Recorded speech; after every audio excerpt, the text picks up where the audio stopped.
Spoštovane in spoštovani, dobrodošli na naši tiskovni konferenci, ki je povezana z zadnjim presenečenjem, ki ga slovenski potrošniki doživljamo v zadnjih dneh v zvezi z namero vlade, točneje Ministrstva za gospodarstvo, da prehiteva dogajanje v Evropski uniji in poskuša uzakoniti nekaj, kar bi šlo na škodo potrošnikov. Že v petek sem v svoji pisni izjavi rekel, da sem resnično presenečen nad ravnanjem vlade oziroma uvajanjem javne razprave z predlogi, ki gredo na škodo potrošnikov. Ljudje me na cesti ustavljajo in mi praviloma rečejo, dajte kaj za nas storiti tam gor, v Bruslu.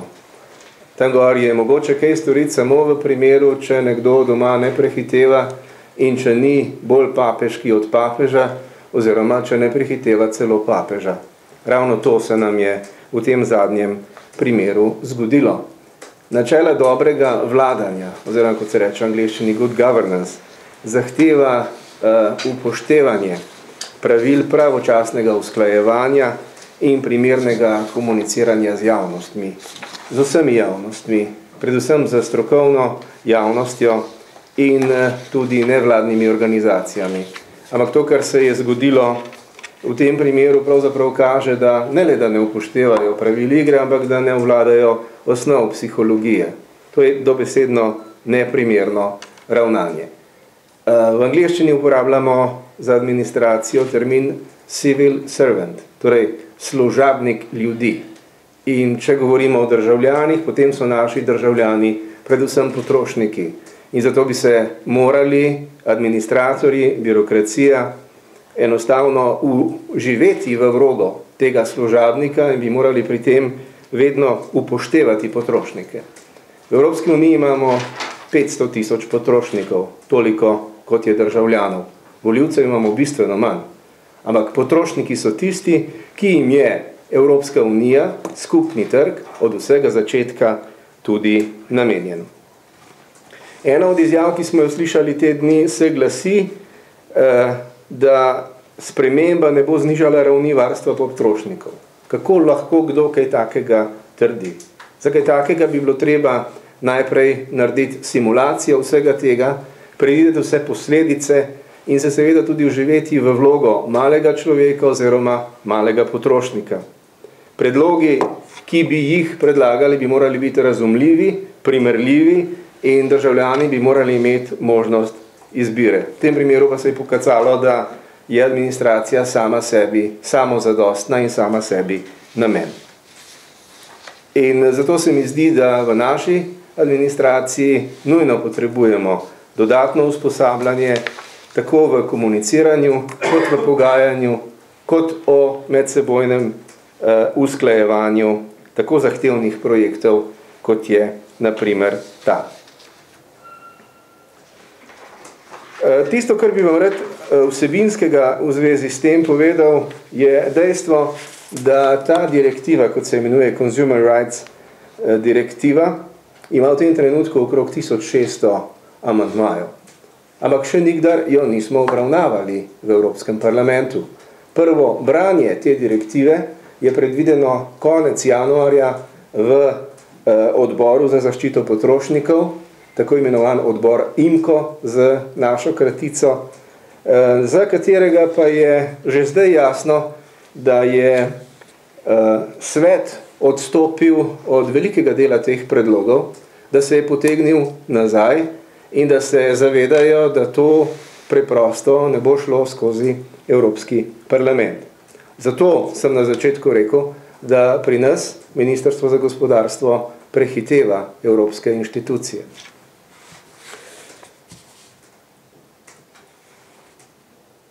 Ozadje teh predlogov, do katerih se še nismo opredeljevali, je bila namera, da se poenoti nacionalno zakonodajo v zaščiti potrošnikov z namenom, da bi omogočili čezmejno potrošnjo. Gre predvsem za izzive, ki so povezani s tako imenovano kataloško prodajo. Zdaj so tukaj resne ovire, ker nekateri dobavitelji ne želijo naročnikom iz nekaterih držav dobavljati nekaterih proizvodov po cenah, kot jih oni prodajajo na svojem domačem trgu. To je bilo v ozadju teh namer. Zato so pravzaprav iskali boljše načine komuniciranja. Zaenkrat, kot rečeno, dogovora o tem, kaj bi pravzaprav bilo potrebno, ni. Tisto, kar pa je nedvomno res, pa je dejstvo, da ta direktiva oziroma njen predlog ne ukinja obvezne garancije in ne govori o teh rečeh. Predlog direktive celo vsebuje obvezni 2-letni rok za odpravo nepravilnosti. To je poglavje 4, člen 28. Na predlog komisije Evropske komisije, je Evropski parlament vložil te številne amandmaje, za katere sem rekel, da jih je 1600. Poročevalec je Schwab iz največje politične skupine Evropskih ljudskih strank in tako v imenu parlamenta predlaga, da se potrošnik odloči, ali naj mu blago zamenjajo ali popravijo. Torej, če govorimo o tem, da bi se črtala enoletna garancija, potem nimaš nobene zamenjave, potem moraš iti najprej v popravilo in šele v skrajnem primeru dobiš zamenjavo. Ampak Schwab v tem primeru predlaga nasprotno. Potrošnik naj se o tem odloči, to je zapisano v amandmaju 139, in ne trgovec, kot je to prvotno predlagala komisija, in na katero ta predlog, na to določbo se Ministrstvo za gospodarstvo sklicuje. Zelo pomemben predlog sprememb je sprememba 144, ki celo dopušča državam članicam, da ohranijo višjo zaščito potrošnikov, s katero jim lahko zagotovijo v primeru neskladnosti blaga svobodno izbiro med popravilom in zamenjavo blaga ali preklica pogodbe. To je člen 26 v poglavju 4. Na podlagi vsega tega bi rad zaključil, preden dam besedo vodi našega poslanskega kluba z naslednjim pozivom. Slovensko vlado iskreno pozivam, naj ne prehiteva Evropske unije pri sprejemanju zakonodaje in naj najprej počaka, da bo Evropski parlament opravil svojo nalogo, vlogo, dolžnost predstavnika zaščite državljanov in zaščitnika potrošnikov. Nasproti komisiji, ki ščiti predvsem notranji trg. Šele po glasovanju v odboru, po glasovanju na plenarnem zasedanju Evropskega parlamenta, pa se bo začelo končno usklajevanje, tako imenovani trialog, pri katerem bodo sodelovali Evropski parlament, Evropska komisija in Evropski svet. Zato imamo do sprememb še dovolj časa in zato je to, kar se je zgodilo prejšnji teden, nepotrebno zaletavanje, ki povzroča veliko nepotrebno, tako politično, kot tudi moralno škodo. V času finančne in gospodarske krize moramo krepiti zaupanje v sposobnost inštitucij, v tem primeru pa se je inštitucija povsem po nepotrebnem pred potrošniki in pred državljani spotaknila in se tudi osramotila. Hvala lepa. Prijazen ponedeljkov, dober dan vsem skupaj. Seveda, tako kot je že Jelko povedal, poslanskemu klubu Liberalne demokracije bomo storili čisto vse, da te garancije ostanejo in prepričani smo, da bomo uspešni. Na drugi strani zagotovo je vsem jasno, da to ne more biti top tema ali pa da ni, ki bi lahko dvignila uspešnost in pa konkurenčnost slovenskega gospodarstva oziroma pospešila izhod iz krize, ne? So pa takale, bi rekel, drobne, v narekovajih manj pomembne zgodbe, pomembne pa iz številnih drugih vidikov, kajti tako vajo implementacije neke evropske direktive ali pa naše razumevanje bomo ali pa smo že v naši državi zagotovo ponovili še večkrat. Predvsem je ta osnoven odnos, jaz moram reči, da imam občutek, da smo do teh evropskih direktiv velikokrat preveč servilni, preveč ustrežljivi. Tisti čas, ko smo se potegovali za članstvo v Evropski uniji, je že zdavnaj mimo, ne? Zdaj smo polnopravna, enakovredna članica in zgodba me spominja na približno tisto, ne? Kot če nekomu zob lahko popravimo z eno dobro plombo, mi bi ga pa na podlagi ukrepov administracije raje izruvali, pa še kakšnega zdravega zraven, da bo ja stvar čisto v redu, ne? In če pogledamo to direktivo iz leta 1999 z 25. maja v 8. členu lepo pravi: pravice, ki izhajajo iz te direktive, se izvršujejo brez poseganja v druge pravice, ki jih lahko potrošnik uveljavlja po nacionalnih predpisih o pogodbeni ali nepogodbeni odgovornosti, in pa še bolj pomembno po dve, države članice lahko na področju, ki jih ureja ta direktiva, sprejemajo ali ohranjajo strožje določbe, ki so združljive s pogodbo, da zagotavljajo višjo raven varstva potrošnikov. In v Poslanskem klubu Liberalne demokracije Slovenije smo prepričani, da imamo ravno to področje z garancijami Slovenke in Slovenke tako dobro urejeno, da ni malo tistih tekstov, kjer celo Evropejce zanima naš primer dobre prakse, ki deluje. Zato nam je seveda tu zadeva jasna. Potem zanimivi so tudi recimo roki javne razprave in jaz bi se tle zahvalil vsem slovenskim medijem, da so jo svojimi pritiski na administracijo dobesedno podaljšali in pa povečali. Normalni roki za javno razpravo so od 30 do 60 dni.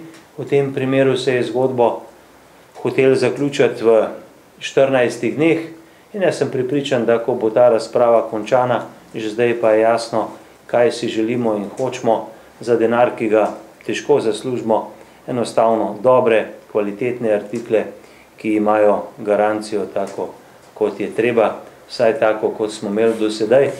Nehote pa seveda človeku takole uide kdaj tudi misel na področje tiste črnih scenarijev, ne? Ali je mogoče res, da bi kakšnemu odlobjev, pa mu rečemo tistem iz področja gospodarstva ali pa trgovine uspelo, ne? Da s kakšno takole zgodbo, kot je ta, nepotrebno in pa hitro pohiti. To je to.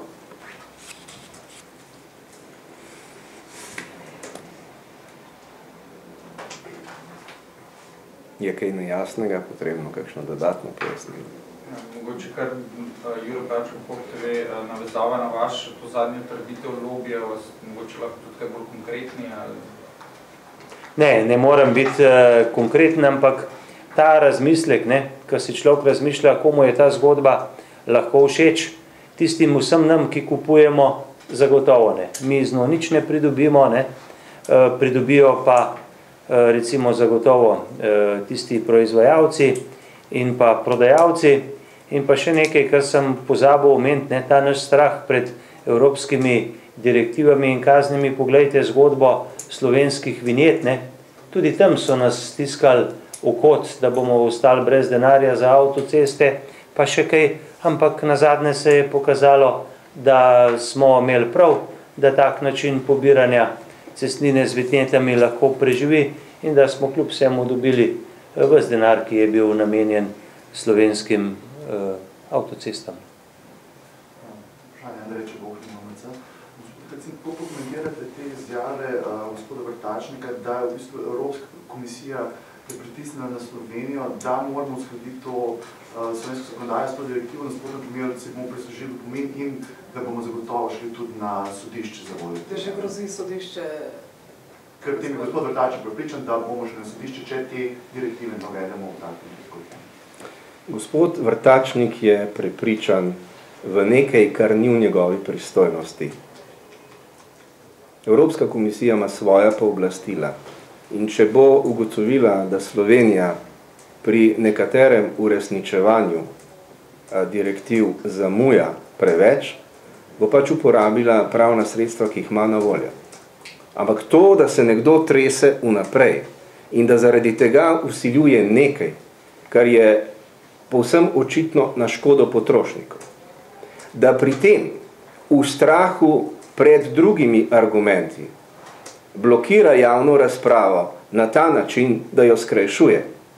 In tretjič, da pri tem v pripravi za javno razpravo ne vključi nevladnih organizacij, zlasti tistih, ki so ustanovljene prav v zaščito potrošnikov, govori o tem, da ima zelo slabe argumente, ali ima slabo organizacijo dela, ali pa gre za tisto, kar sem rekel na začetku, gre za pomanjkanje osnov psihologije. Namesto, da bi pridobivali zaveznike, da bi zbirali argumente, da bi pripravili predloge sprememb, ki bi bili ljudem razumljivi in ki bi jih ljudje vnaprej vzeli za svoje, se s takim načinom pravzaprav povzroča velika, nepotrebna politična stranska škoda. To bi se dalo preprečiti. Če pogledate ljudi, ki gledajo na te probleme iz prakse, na stališča Zveze potrošnikov, gospe Kutinove, potem boste ugotovili še nekaj drugega. Da so tudi potrošniki organizirani na evropski ravni. In da nevladne organizacije, ki ščitijo potrošnike, tudi med seboj izmenjavajo argumente. In kot je predtem rekel kolega Borut, prav na področju zaščite potrošnikov so nekatere slovenske rešitve, predvsem pa ta enoletna obvezna garancija, primer dobre prakse in zgled, ki bi ga želeli uveljaviti še kje drugje. Pa jim žal ne uspeva, ker jim zlasti trgovci temu nasprotujejo, ker je v tem primeru prodajalec tisti, ki mora v primeru enoletne garancije zamenjati prodano robo, takoj, če se tako stranka odloči. Se vrnem nazaj. Bistvo vseh teh ozadij je poskus Evropske komisije, da pospeši tako imenovano kataloško ali pa internetno prodajo čez mejno trgovino znotraj Evropske unije in s tem prisili dobavitelje iz države, v kateri imajo sedež, da prodaja svoje izdelke po enaki ceni v vse države članice. To pa je v ozadju. Ampak to se ne more zgoditi na škodo potrošnikov.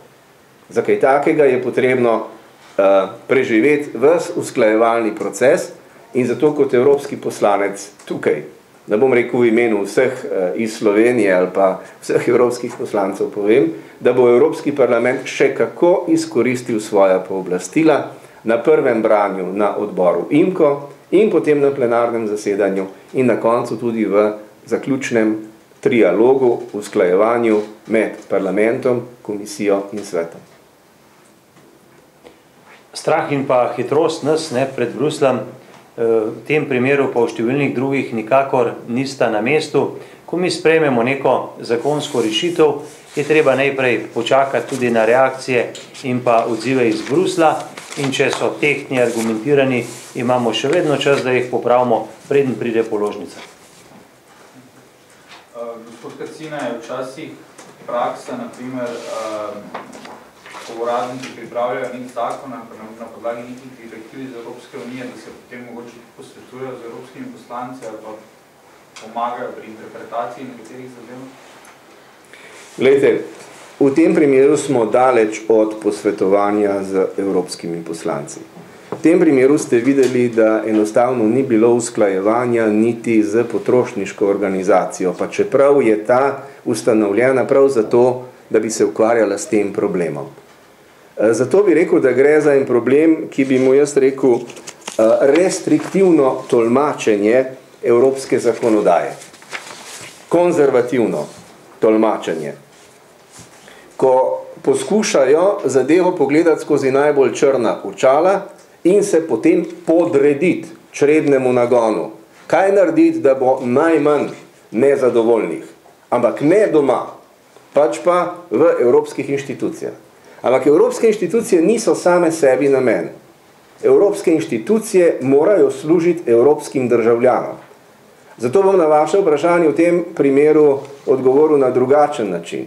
Mislim, da je prišel trenutek, ko je treba tudi evropske inštitucije zavarovati pred škodo, ki jo glede na podobo in na način, kako slikajo evropske inštitucije, povzročajo nekateri administratorji doma. Torej, evropska birokracija, evropske inštitucije morajo služiti evropskim državljanom.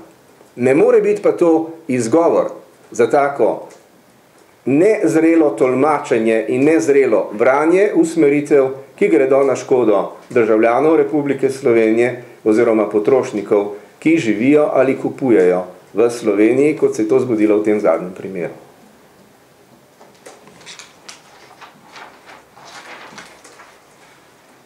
Jaz bi še sam to, zdaj teh 1600 amandmajev še bo obravnali, ampak tudi brez tega, tako kot gre direktiva zdaj, na primer, nikjer ne piše, da garancije se morajo ukiniti. Tudi če teh amandmajev še ne upoštevamo. Ne? Teh 1600 amandmajev se bo racionaliziralo, pripravljamo tako imenovane kompromisne amandmaje. Vse politične skupine imajo svoje poročevalce v senci, ki usklajujejo te reči. Jaz vam tukaj poročilo moje politične skupine za to zadnje usklajevanje, kje smo dosegli napredek, in iz teh informacij vam tudi pripovedujem, da se je svet mnogih zahtev že odrekel, tako da dobimo kar precej manevrskega prostora. Tako da te nevarnosti dobesedno tukaj ni. Še enkrat pa povem osnovno načelo. Že velikokrat doslej se je zgodilo, da bi lahko tudi naša birokracija razumela, da uveljavljanje direktiv pomeni zagotavljanje minimalnih standardov po celotni Evropski uniji. Da pa to v ničemer ne omejuje, niti ne pritiska na države članice, da bi ne imele boljših rešitev za svoje državljane. Evropske inštitucije skrbijo samo za to, da se minimalen standard postopoma dviga, zato govorimo o tem, da v Evropi potrebujemo več Evrope. Razlike morajo biti manjše. Zato govorimo o kohezivni politiki, o kohezivnih sredstvih, ki jih imamo na voljo za zniževanje razlik. Ampak ko govorimo pa o teh standardih, pa nasprotno, eksplicitno velja, da ima vsaka država lahko višje standarde, kot pa jih zahteva Evropska unija. In to, o čemer zdaj razpravljamo, enoletna garancija, je visok standard, to je kvaliteta življenja in to je zaščita slovenskega potrošnika, ki je nadpovprečna v primerjavi z evropskimi standardi. Potem menite v bistvu, da ne drži, kot je na ministrstvu, da se tudi dvoletno jamstvo se prekriva z enoletno garancijo in da v bistvu nudi enako zaščito in da je zato potem enoletna garancija nepotrebna. Ker oni pravijo 2 leti, tukaj dobite še daljše jamstvo, zdaj ste 2 leti, zdaj samo 1 leto, ponovno boste 2 leti in da je ta garancija v bistvu samo prekrivanje, ki je nepotrebno. Poglejte, danes praktično ne morete več kupiti avtomobila, kjer vam proizvajalec ne bi jamčil 3-letne garancije. Najboljši ta hip vam dajo 5-letno garancijo. Tukaj vam pa administracija predlaga, da se ukine 1-letno garancijo. To ne pije vode, tukaj ni logike. To je njihova razlaganja, se pravi, če bi že 5 let, zakaj bi imel še 1 leto, ne? Poglejte, očitno ti ljudje nikoli niso bili potrošniki, ali pa imajo pri svojem delu dovolj prostega časa, da si takrat, ko se jim nekaj zgodi, v službenem času vzamejo ure in ure časa za to, da se preklajo s proizvajalcem in uveljavljajo svoje pravice. Ampak večina državljanov, večina potrošnikov nima ne znanja, ne časa in ne denarja, da bi na tak način ščitili svoje pravice.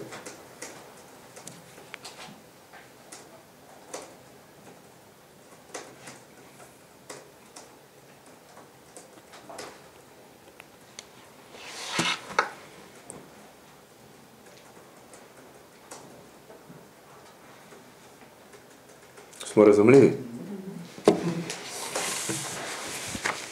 Hvala lepa, lep dan še naprej.